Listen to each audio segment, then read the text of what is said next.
Jamuna railway সেতু বর্তমানে যেটি বাংলাদেশের একক বৃহত্তম রেল সেতু।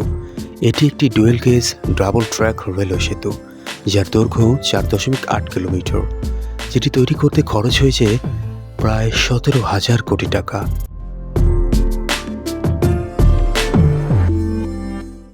এই সেতু দিয়ে একই সাথে পাশাপাশি দুটি ট্রেন ঘন্টায় সর্বোচ্চ 120 কিলোমিটার গতিতে চলতে পারবে। এটি যমুনা নদীর উপর নির্মিত একটি সেতু। সেতুটি সিরাজগঞ্জ এবং টাঙ্গাইল জেলাকে সংযুক্ত করেছে। সেতুটির পূর্ব প্রান্ত অর্থাৎ টাঙ্গাইল অংশের স্টেশনটির নাম ইব্রাহিমাবাদ এবং পশ্চিম প্রান্ত বা সিরাজগঞ্জ অংশের স্টেশনটির নাম সাইদাবাদ।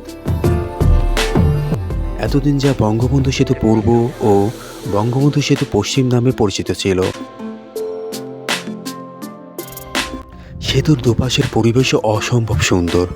দেখে মনে হতে পারে আপনি বাংলাদেশ নয়, বরং উন্নত বিশ্বের কোনো দেশে রয়েছেন।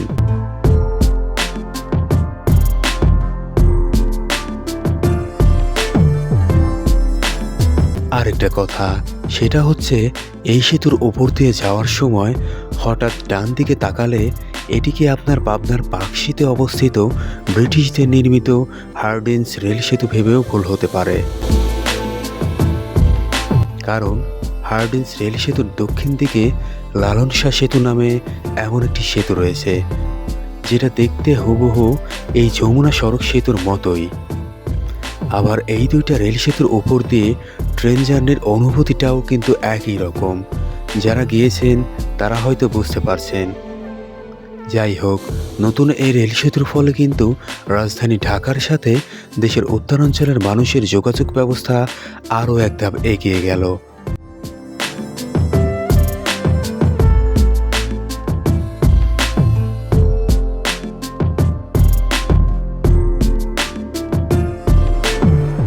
By the way, Jamuna rail সেতুটি কিন্তু এই ফেব্রুয়ারি মাসের 12 তারিখে উদ্বোধন করা হয়েছে, যেখানে ইতিহাস সৃষ্টি করে প্রথমবারের মতো সিল্ক সিটি এক্সপ্রেস, অর্থাৎ আমি এখন যে ট্রেনে যাচ্ছি সেই ট্রেনটি যাত্রা শুরু করে। আপনিও যদি এমন রোমাঞ্চকর অনুভূতির স্বাদ নিতে চান, তাহলে ঢাকা থেকে ছেড়ে আসা উত্তরবঙ্গের যে কোনো একটি ট্রেনে উঠে পড়ুন আর অন্যরকম এক ভালো লাগার স্বাদ নিন।